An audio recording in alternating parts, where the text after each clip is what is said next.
Adamlar dostum men dep niyetini bilmegisi, niyetine yeteninde ayağından çıkmak işi. Adamlar dostum men dep niyetini bilmegisi, niyetine yeteninde ayağından çıkmak işi.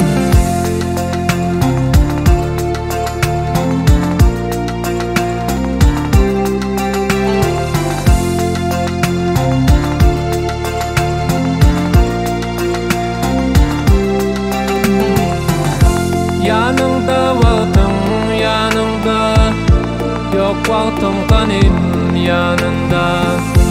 Yanında vardın, yanımda yok vardın kanim yanında.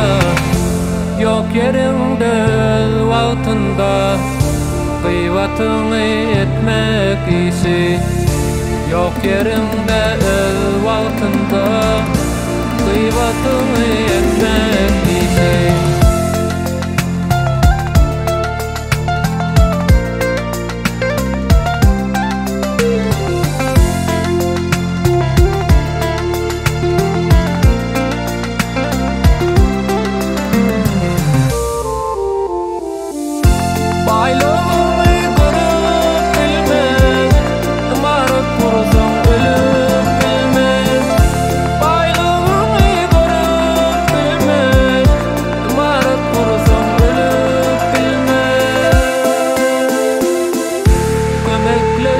Adam bolup içi yanıp sönüp bilme.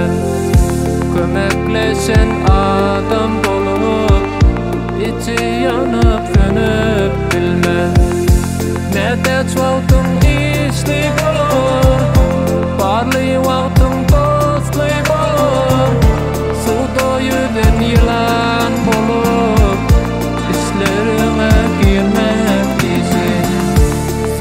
Yüzen yılan bolup işlerine girmek işi. Adamlar dostum men dep niyetini bilmek işi, niyetine yeteninde ayağından çıkmak işi.